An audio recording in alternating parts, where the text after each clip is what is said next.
So your growth, I think, led you to what led to our conversation about IEB, or like what made you even what even piqued your interest in it? Because I think you saw maybe saw something I posted, right? I saw, I think IEB showed up again in Facebook, and I looked into IEB a little bit more, and I think you and Michael had done an interview or something like that. So I reached out, and I always reach out to you guys because I feel like I'm part of your team as well. So I reach out to the ladies or whoever's in customer service, or you and Michael, and I said, "What's the deal with IEB? Give me some feedback." And you came back. You said they're the real deal. They're in it, in it to win it. So they had a rapid growth training thing. I said, it's November or whatever time of the year it was. I said $250 for 2 days. I'll sit here for 10 hours each day in my little chair in my little office, and I was really impressed. To be honest, I've only been with them probably about 6 months, Mhm. and I had no corporate structure. They said, "What's your org chart look like?" I said, "Me and everybody Everyone else." else. Like, oh God, they're all coming to me with stuff. I said, "This is not working." So we did the org chart. Me, my daughter. I had a blank in services. I had a blank person in growth, and I reached out to certain people, and I got those positions filled. So that's how that worked. I actually have a real estate agent as my growth person. No kidding. She That growth position is exactly what a realtor does. They make the phone calls, they do all the other stuff. That's what they do for a living, and they're comfortable with it. So I said, I have very good realtor friends after 10 years. Some of them are almost family. So I reached out to her and said, "Hey, what are your thoughts about this?" She said, "I would love to help you." I said, "Okay, good." Simple Wow. as that. Just find a good realtor that likes you, and it, everything has been so easy. That might be the gem right there. Is I've never thought about, and their job lends itself to it, right? Being that they have They're not always flexibility. busy. Yeah.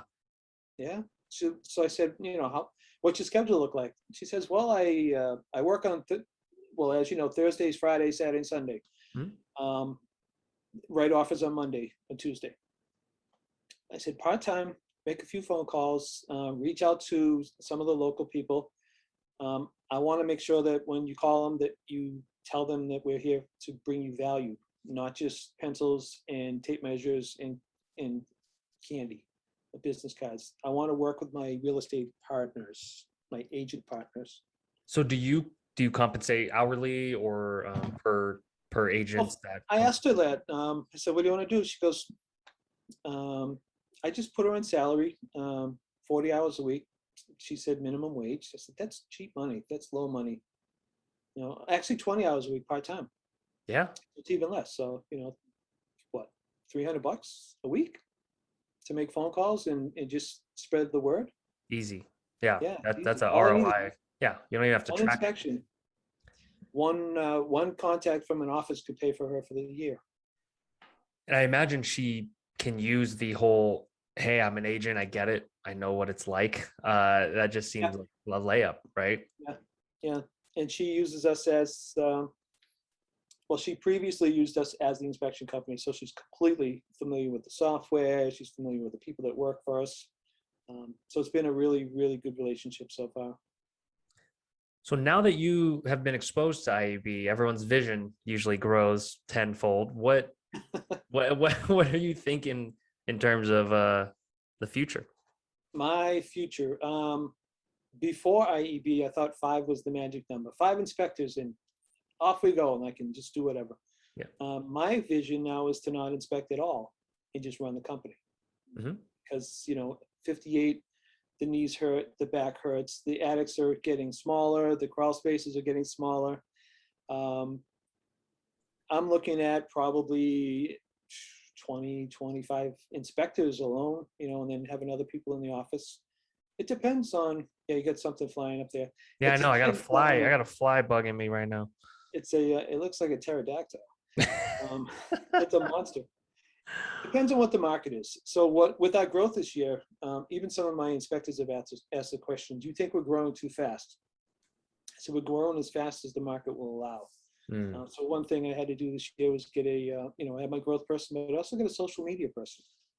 And her job is strictly to post daily.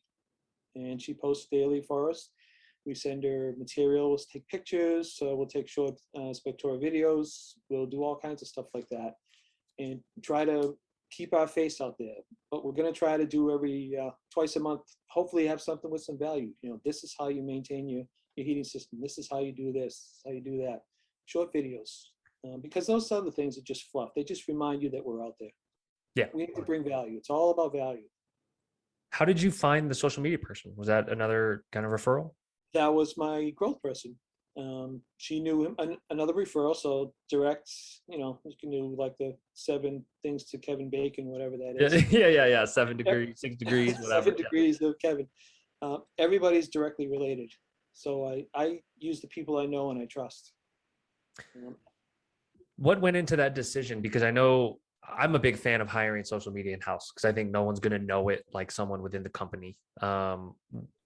Was that just a no-brainer to you, or are you just, how do you think of social media? Well, the decision was we had little or no social media. We have the Facebook page, we have the Instagram page and all the other things, but those are the things I don't want to do.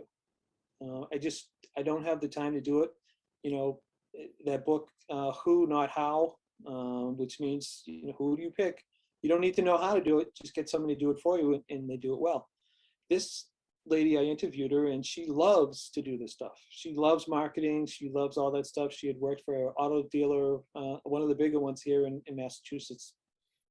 And she had done a lot with realtors, but she had done so many with realtors in the same office that it was kind of like a conflict of interest. So she went on her own by choice. She went out and did some service people and some other stuff, and she fit the mold. So now she's basically, if I have 2 inspections a month from her, it pays for her. All she has to do is bring in 2 more. Everything to me is measured in inspections. How much is it going to cost me for my bookkeeper? Oh, that's 3 inspections. How much for my social media person? 2 inspections. So that's how it works. But she was, I checked out her webpage, obviously. She's been doing it for a while. She has 11 clients. She does it from home. She loves the fact that I want to be involved. A lot of people will just hand her the stuff, say, here, take care of it. I don't want to do anything. So every Wednesday when I talk to my growth person, she's included in my my Zoom call. And we brainstorm and we talk about what's going on, and you know, make another person feel like they're part of the company. Exactly. I love it. And you guys have like do you guys have like a shared folder where you put content from inspections in or something like that? You throw pictures in there. A lot of my guys will just send her direct pictures of the home, pictures of the systems. You know, the other day we had a picture of just the ceiling. You know, the ceiling was from 1964, but the craftsmanship that went into the ceiling was amazing, and they don't do that anymore. So just things of interest.